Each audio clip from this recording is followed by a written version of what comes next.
The air in Tokyo's Haneda Airport was thick with the ordinary sounds of a summer day in 1954. It was a place of reunions and goodbyes, of hurried footsteps and patient waiting. People moved with purpose, their lives in suitcases, their identities in little stamped books. For the customs officer, it was another long shift, another set of faces and documents to process. He picked up the next passport, a deep blue booklet, opened it with practiced indifference. Then he paused. His gaze sharpened, his brow furrowed. The document felt real. The paper quality was familiar, but the country name on the cover was one he'd never seen. Taured. He looked up, meeting the traveler's eyes. Middle-aged, kind-faced, tired from travel. The mystery began with a single impossible word in a passport. Supervisor escorted him to a small, sterile room. Yeah. The interrogation room was bare, lit by a single, humming overhead light. Two immigration officials sat opposite the traveler, their faces grim and professional. The man from Taured answered their questions calmly, but with a growing undercurrent of confusion. He spoke French, he was fluent in Japanese. He knew several other languages. He explained he was from the Principality of Taured, a nation with a 1,000-year history. He was a businessman in Tokyo for a meeting.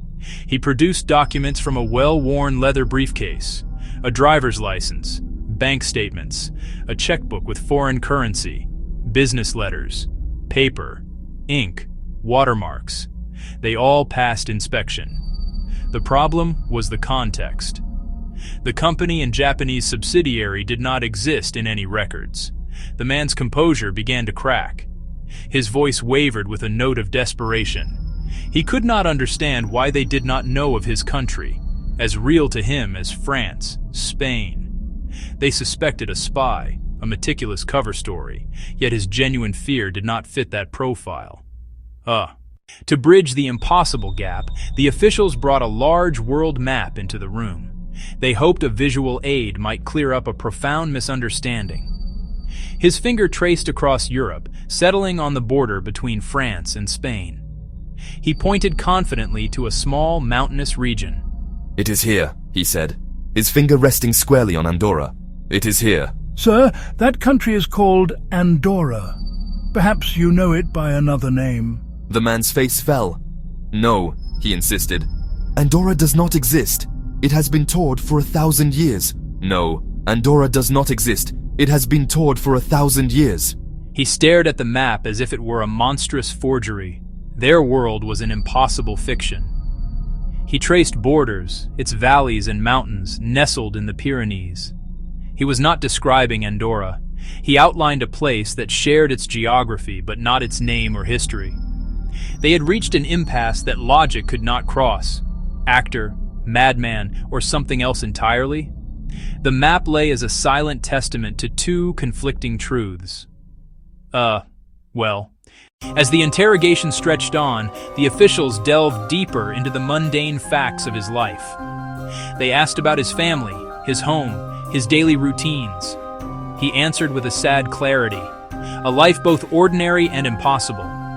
He spoke of his wife, his child, their names and ages, small joys and worries. He described his house, a street that did not exist, a city not on any map.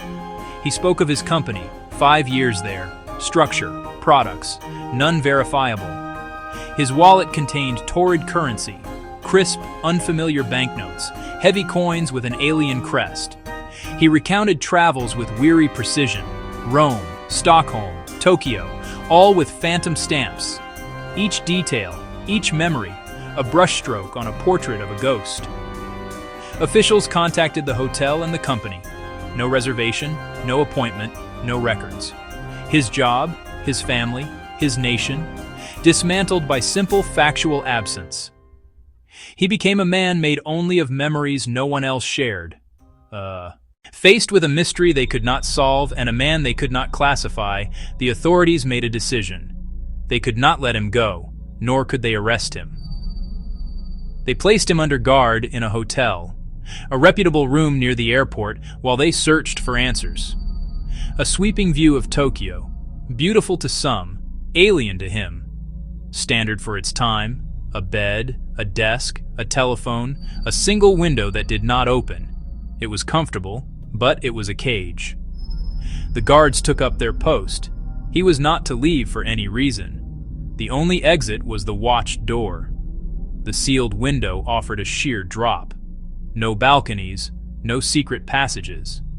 Officials were confident he would be there in the morning for more questions.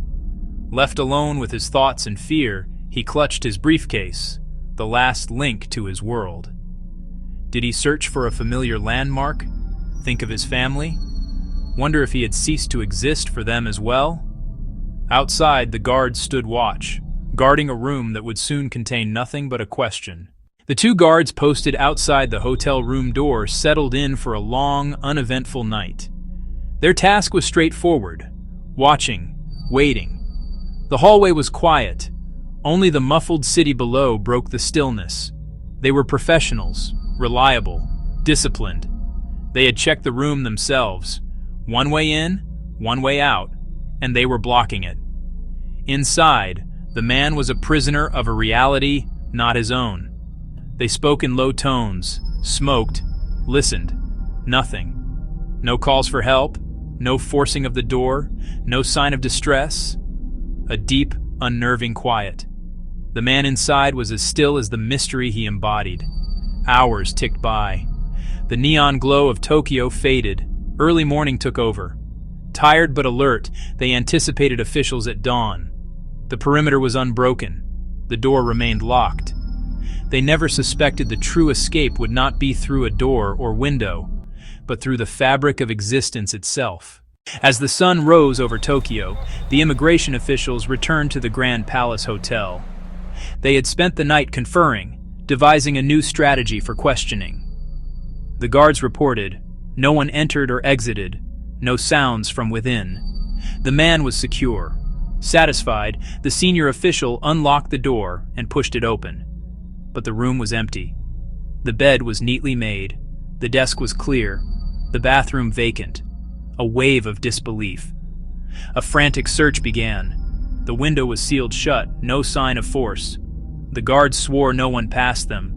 Many stories up a sheer wall, no conceivable escape. Yet the man was not there, as if he had evaporated into the air. The mystery shifted from a strange passport to a defiance of physics. He had not escaped. He had vanished. A forensic team conducted a thorough search. It yielded nothing. No fingerprints that did not belong. No hidden panels, no scuffs, no damage. A perfect void. A crime scene with no crime, no victim. They checked the property room. His passport from Taured, driver's license, checkbook, business letters. All had vanished. Records showed they were logged in. The locker stood empty. No sign of a break-in. No indication of theft. The tangible proof of his existence had been erased, plucked cleanly from the world. They had spoken to him, held his passport, seen the fear in his eyes. They were witnesses to an event with no evidence. The case was quietly closed, a bureaucratic anomaly, a file with no resolution. The absence of evidence became the most powerful evidence of all. In the decades that followed, the story became a quiet legend, modern folklore. Without official reports or proof, it lives in a gray area between fact and fiction. Is it a true account of the impossible, or an exaggerated tale from a mundane incident, a con man, or a troubled mind? The lack of documentation lets the mystery thrive. Skeptics say, spy or criminal with a flawless identity, a masterful escape with unseen accomplices, bribed or distracted guards. But that does not explain his palpable distress, nor the vanishing documents in police custody. Others venture into science fiction, a time traveler, history slightly out of sync, or parallel universes, a sideways slip through an invisible crack. For a brief period, two worlds intersected. He was caught in the overlap. A visitor from a near-identical world, a 1,000-year-old nation called Taured. If so, his confusion and fear were entirely real. The story lingers not because of what happened, but because of what it suggests about our world. It forces us to confront the fragility of reality. We build on shared facts, country names, dates, the currency in our wallets, anchors for our identities. He lost all his anchors at once. His truth called a lie, his memories deemed delusions, his home a fiction. His terror was existential, the fear of being erased. His fate leaves an unsettling question. What if he was perfectly still, and the world flickered and changed around him? The tale is a mirror of our dependence on consensus reality. We trust the world we wake to is the one we slept in. We trust the map is correct. This story whispers that the fabric of what is real may be thinner, more porous than we imagine. We are left with a man in a hotel room, a refugee from reality itself. If a life can slip through the cracks without a trace, how solid is the ground we all stand on? Which map is the right one? And what if, one day, the world no longer recognizes us?